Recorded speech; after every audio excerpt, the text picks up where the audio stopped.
Ya.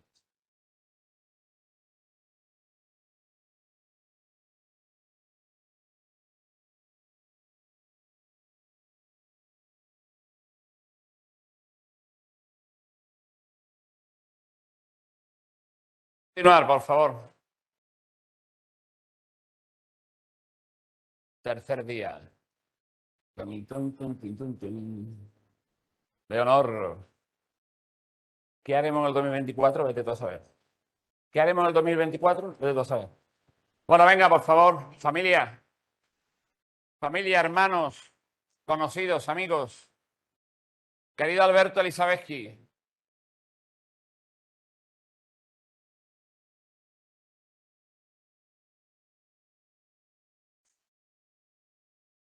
¿Eh?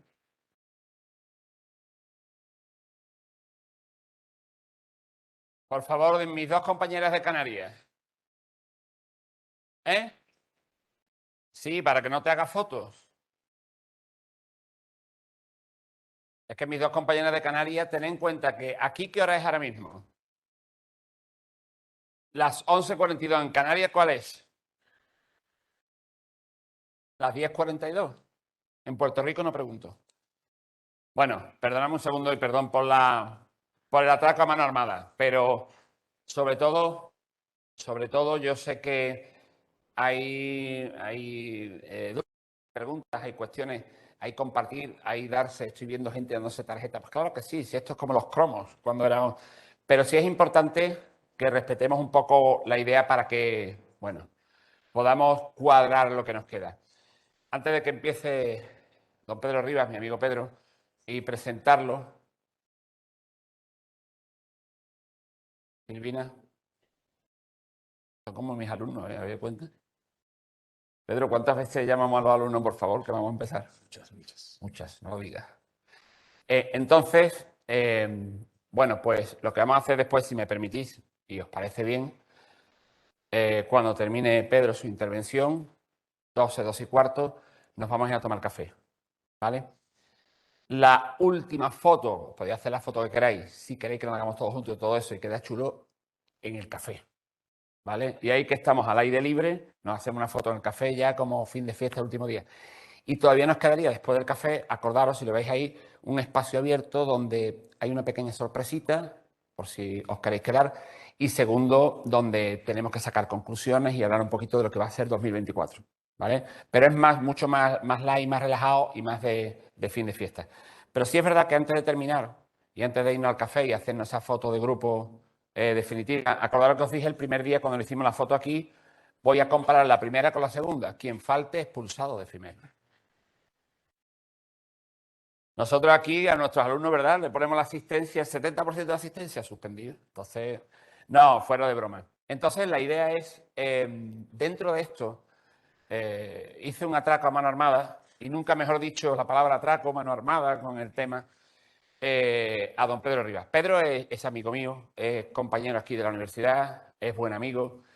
Es de esos que se lo dices 3 días antes y dice, ¿en qué me has metido, Alex? Pues voy para adentro. Pero es un experto en conflictos internacionales. Para mí, uno de los mejores expertos, sobre todo, verás, de los que tiene claro lo que ocurre. Y es verdad que muchos de los que venís de fuera, yo cuando me hablan del conflicto en El Salvador, me hablan del conflicto y tal, lo veo como muy lejano, lo veo como, bueno, estáis. Pero es verdad que cuando venís a Europa, sobre todo los que sois de Latinoamérica, pues bueno, Ucrania está relativamente cerca.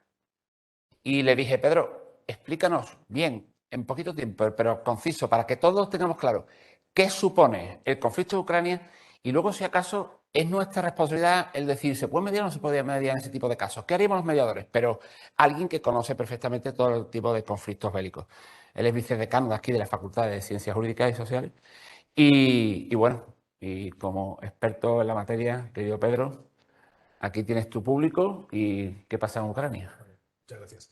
Buenos días en fin, agradezco esta presentación cariñosa, melosa también de Javier Ales, pero la verdad es que fue una atraco a mano armada, no lo vamos a negar. Me dice, vas a hablar de la guerra de Ucrania ante un foro de mediadores. Y digo, bueno, pero yo no sé nada de mediación, da igual. Yo sí sé de mediación, tú sabes de guerra, explicas la guerra de Ucrania, las preguntas las respondo yo y dense cuenta, ¿verdad? Es afable, pero ese tamaño de vikingo del sur impone. Luego, esa eficacia entre persuasión y coerción, que yo no sé si funciona efectivamente, no sé si funciona en la mediación, pero sí en el conflicto, pues hizo que yo estuviera hoy aquí y no me atreviera a decirle que no. Si les digo a ustedes que como compito contra el café y la repostería, voy a ser lo más breve posible, ¿verdad?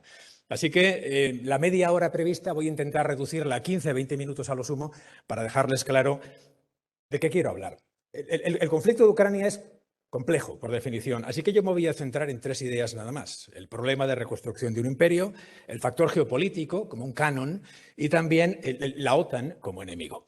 Pero sí quiero hacerles, ya estoy, ¿no?, en harina metido, una advertencia, decorosa casi, por respeto al público, y es que probablemente parte de lo que diga va a sonar conservador, pero no, y hay una italiana entre nosotros, no como decía Claudio Magris, que es conservador el diablo porque no cree que la estirpe de Adán se pueda regenerar, no porque no crea en que la humanidad puede mejorar, sino porque hay un concepto, la democracia, con un adjetivo liberal, que considero que es esencial para mantener el orden liberal, el orden basado en normas.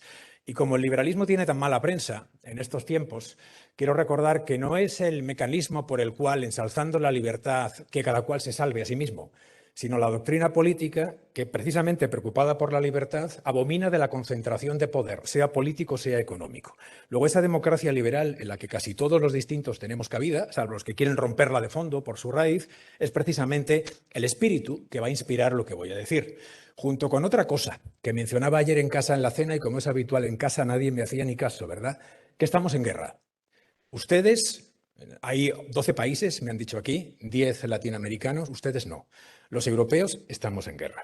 Si estamos dando respaldo diplomático, político, financiero y material militar a un país que es la primera línea de defensa del Occidente, efectivamente estamos en guerra. Cualquier otra cosa sería esta especie de mundo de Disney Channel de color fucsia en el que frecuentemente habitamos los adultos. Luego, esa es la idea inicial de la que quería partir. ¿Cuál es el primer precepto que quiero recordar? Y es el hecho de que Putin quiere reconstruir un imperio. Hay un verso muy bonito de 1844 de un checo, un poeta checo, Karel Havlíkov, que decía que los rusos, 19 ya, quieren llamar a todo lo ruso eslavo para acabar llamando a todo lo eslavo ruso. Hay una lógica imperial debajo de todo esto. Bueno, pues la Unión de Repúblicas Socialistas Soviéticas, que duró poco más de 70 años, integró en su política exterior la política exterior de los zares. Su mecanismo, su crecimiento en círculos concéntricos, como cuando ustedes tiran una piedra a un río y van saliendo esas onditas. Ese es el mecanismo de expansión habitual, tanto en tiempos de los zares como en época soviética, llevó a que esa Rusia zarista y después soviética, postzarista, me atrevería a decir, no tuviera claro en dónde acababa y dónde empezaba ese imperio. No había distingo de política interior y exterior.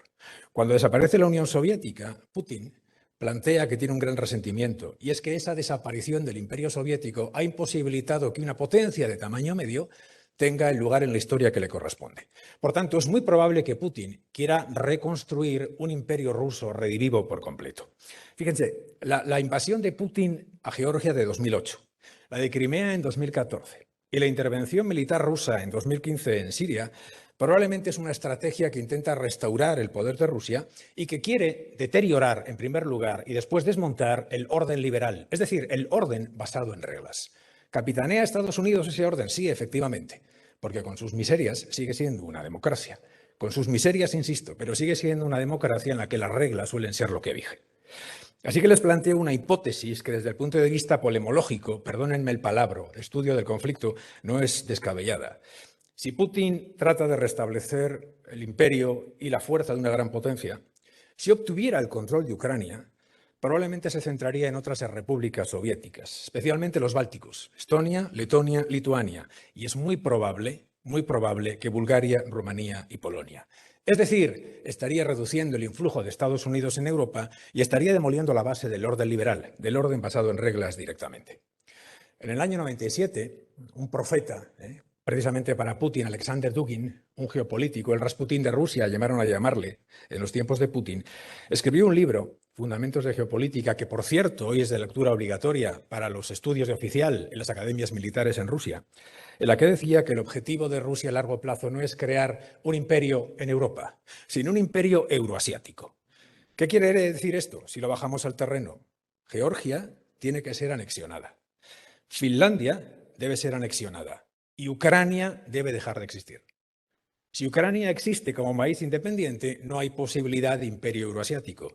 Y sin imperio euroasiático, no hay posibilidad de demoler el orden liberal basado en reglas. Luego, Ucrania es un enemigo que debe ser batido. Si razonamos como fundamento que hay que rechazar el atlantismo y los valores liberales, el razonamiento de Putin y de esa lógica de reconstrucción imperial es bastante claro. De hecho, el mismo Putin describió la desaparición de la URSS como la mayor catástrofe geopolítica del siglo XX. Y hace unos 10 años aproximadamente, en la conferencia de Múnich sobre política de seguridad, Putin decía que un orden mundial unipolar de valores liberales debía ser antes o después desmontado. No sería posible la convivencia con ese orden ni integrarse dentro de ese orden si queremos establecer un imperio euroasiático. Yo creo que es un razonamiento bastante claro. Es decir, es esencial, si partimos de esta premisa, la invasión de Ucrania. No se puede no invadir Ucrania si tenemos en cuenta esta razón. Si viéramos esto desde otro punto de vista, el de Brzezinski, en el mismo año 97, en el que yo les hablaba del señor Dugin, Brzezinski es consejero de Seguridad Nacional del presidente demócrata Jimmy Carter, él escribió que Ucrania es esencial para la ambición imperial rusa. Sin Ucrania no hay imperio euroasiático. Sin el territorio ucraniano, sin sus 52 millones de habitantes, sin sus recursos naturales y sin su acceso al Mar Negro, no hay posibilidad territorial de reconstruir o de construir ex novo un imperio euroasiático. No hay posibilidad de expansión.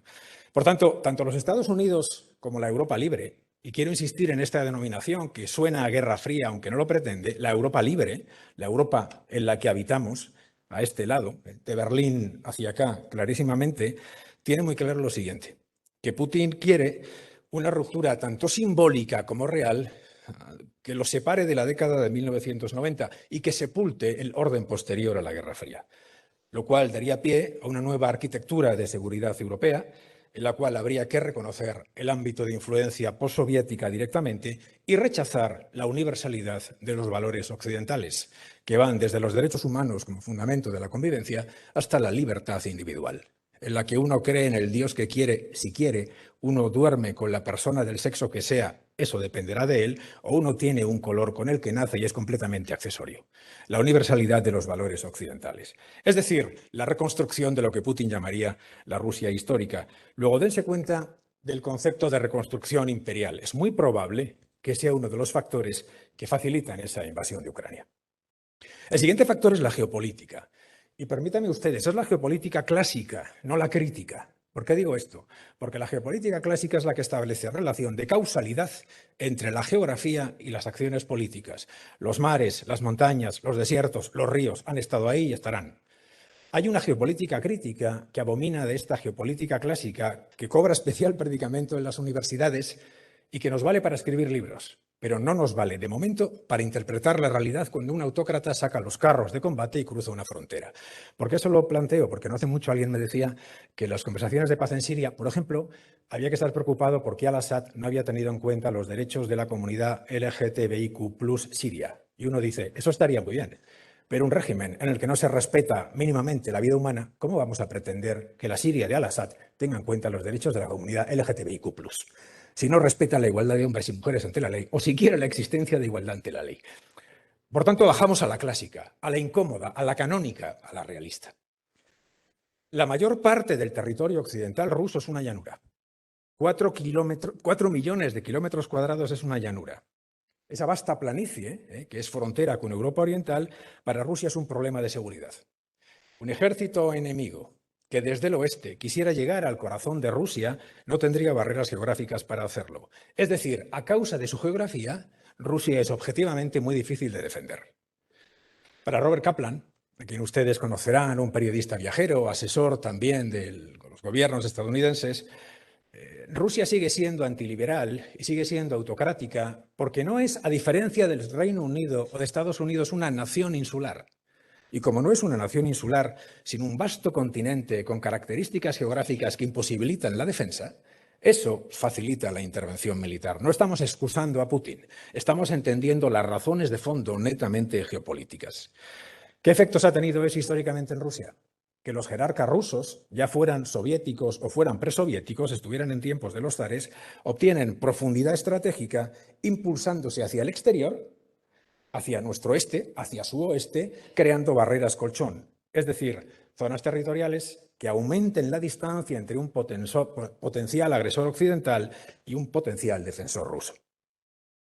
Es decir, los países bálticos, Finlandia, Polonia, son amortiguadores geopolíticos de Rusia. Cuando en el siglo XIX Lord Palmerston decía: si Austria no existiera, habría que inventarla. Es decir, como los rusos tienen miedo de nuestra expansión, nosotros tememos la suya, y Austria es el estado colchón, el estado tapón del occidente, estaba planteando esta cuestión. Cuando en tiempos de los zares los cosacos llegaron a París, 100 años después se inventó la OTAN, para que los nuevos cosacos, esta vez soviéticos, pero con carros de combate, no cruzaran el Elba y acabaran llegando a París. Históricamente se repite este factor. Luego, ¿de qué estamos hablando? Que la Unión Soviética creó el Pacto de Varsovia precisamente como una zona tapón para protegerse contra potenciales estados invasores. Hoy, la mayoría de los países del antiguo Pacto de Varsovia son miembros de la OTAN. ¿Qué ocurre? Bielorrusia, Moldavia y Ucrania son los únicos países del este que pueden servirle de colchón a Rusia. Bielorrusia está del lado ruso. Moldavia es minúsculo. ¿Cuál es el factor esencial? Ucrania. No hay otra posibilidad desde el razonamiento estrictamente ruso. Esto está ligado a la comprensión de Rusia como gran potencia.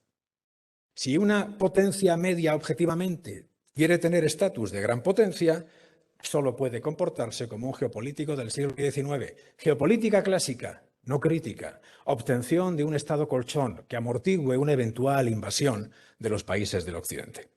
Cuando algunos plantean que el hecho de la posesión del arma nuclear anula la eficacia del estado colchón, lo vuelve obsoleto, creo que se equivocan en este razonamiento. Al igual que si ustedes tienen agua abundante, se protegen contra la sed, pero no anula la sed. Al igual que si tienen ropa, no evita ni el frío ni el calor, sino les da una ventaja a no tenerla, el arma nuclear tiene un poder disuasorio. Pero no impide jamás, de nuevo, que se pueda intervenir militarmente en otro territorio. Luego, el hecho de que Rusia disponga de material nuclear, que quiera Dios que lo emplee, porque ya saben ustedes que el cálculo técnico diría que después del primer pepino nuclear, en 3 horas, 180 minutos, 100 millones de personas morirían en Europa. Luego estamos hablando de problemas mayores. El hecho de tener arma nuclear puede tener efecto disuasorio, pero no impide jamás que pueda haber una intervención. Si a esto añadimos el desprecio de Putin por la independencia de Ucrania, que lo ha comentado repetidas veces, cuando ha dicho que la verdadera soberanía de Ucrania solo puede estar integrada en Rusia, entendemos parte de su razón geopolítica. Recuerden ustedes que creo que fue el 21 de febrero, 3 días antes aproximadamente de la invasión de Rusia a Ucrania, culpaba a Lenin precisamente, a Lenin, el hacedor, el muñidor de la revolución, de haber quebrado ese corazón ruso.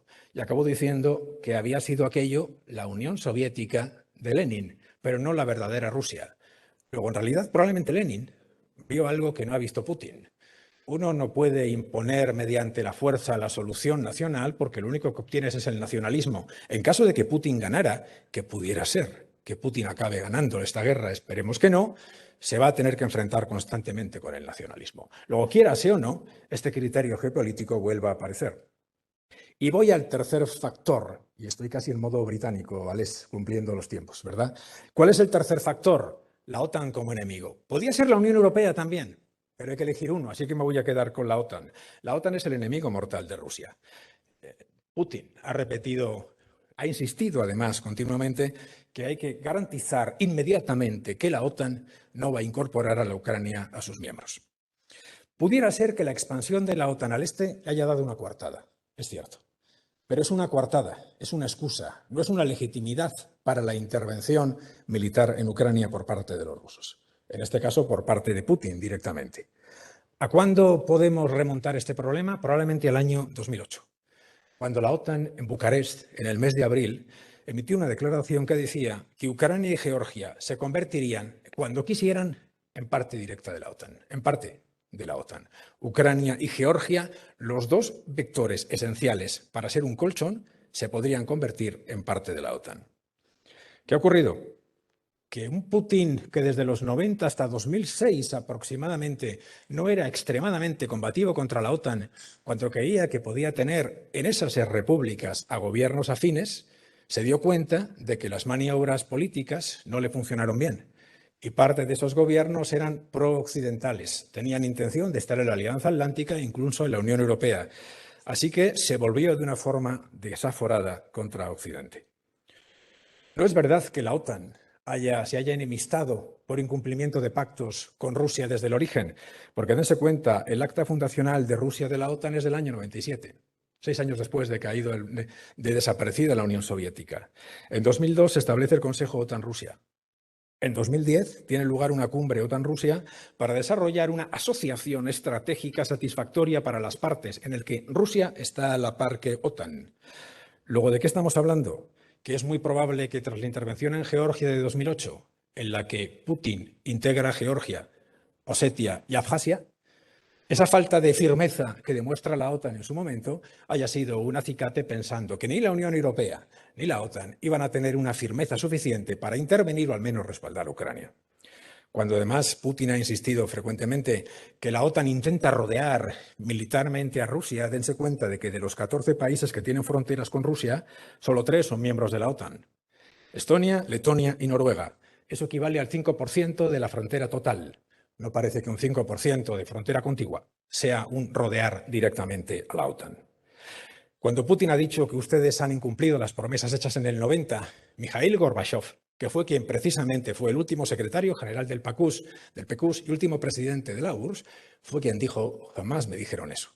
Me dijeron que la OTAN no tenía voluntad ofensiva contra Rusia, no que no se extendería al este, porque era previsible que los antiguos países que formaban parte de Rusia, en contra de su voluntad, acabaran integrándose en la OTAN para obtener protección. Recientemente Putin ha dicho 3 cosas, a mi entender, muy poco realistas. La OTAN debe retirar sus fuerzas a sus fronteras del 97. No debe permitir que entre nadie más dentro de la organización. Y la OTAN debe dar garantías por escrito de que Ucrania nunca se unirá a la alianza.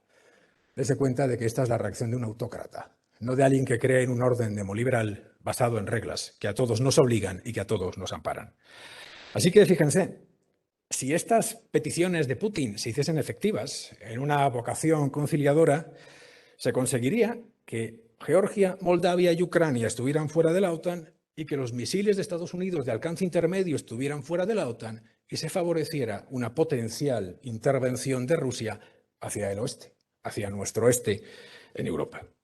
Luego, dense cuenta con estos 3 factores. Alguien diría, te faltan unos cuantos, efectivamente, pero con estos 3 factores tenemos una visión de qué está ocurriendo y por dónde pueden ir los tiros. Permítanme 2 brevísimos razonamientos para terminar, que quizá para ustedes como mediadores pudieran serles útiles, y yo no tengo solución para esto, o mi cabeza, con otra formación y otro terreno, no le ve solución. Putin ha emprendido una guerra que no es fácil que pueda ganar, o al menos como él quiere. Y eso nos llega al problema de lograr la paz. Es decir, ¿Ucrania tiene derecho a existir como Estado soberano o no? Porque la soberanía siempre es indivisible.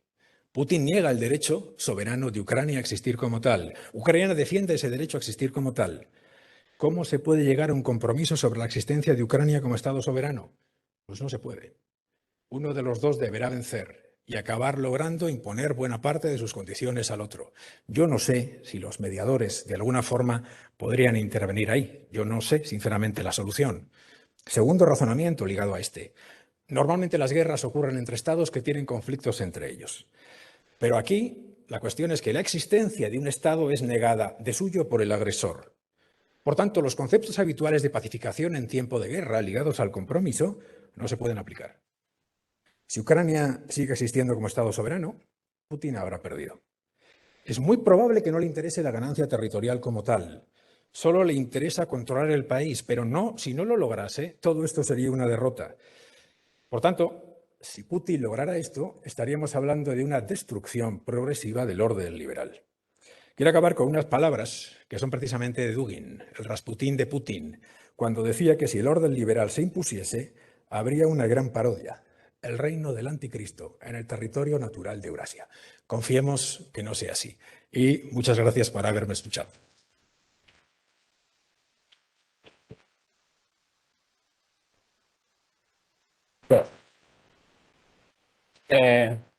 Bueno, muchísimas gracias, Pedro. No se puede resumir mejor lo que está ocurriendo. No, porque sobre todo además, y perdona que incluya una cosita relacionada con nosotros, Yo creo que también hay algo importante y que nosotros sí somos conscientes. Tú dices, no sé si puede haber una mediación internacional y no sé. Claro, intentos de acuerdo, diálogo, debate, eso siempre puede haber, eso no nos hemos negado ninguno. Yo no me voy tanto a que no haya un acuerdo, porque estoy seguro que dentro de un poquito van a decir, han firmado un acuerdo. Pero la pregunta es estable, ¿es duradero? Porque acuerdos se firman continuamente. Y nosotros, nuestro trabajo va precisamente por eso. No voy a decir, hombre, no es solo que se llegue a un acuerdo, sino que sea estable y duradero, que es lo que a nosotros hace ver un poquito de futuro. La estabilidad y la durabilidad dependen de mentes que no somos nosotros, ¿no? Así que te invitamos a que te vengas al café con nosotros y así aprovecháis para hablar con él de Ucrania si alguien tiene algún interés. Te dejaremos beber, ¿vale? Bueno, familia, nos vamos abajo, nos hacemos la fotito, ¿vale? Tomamos eso y luego nos subimos. Gracias.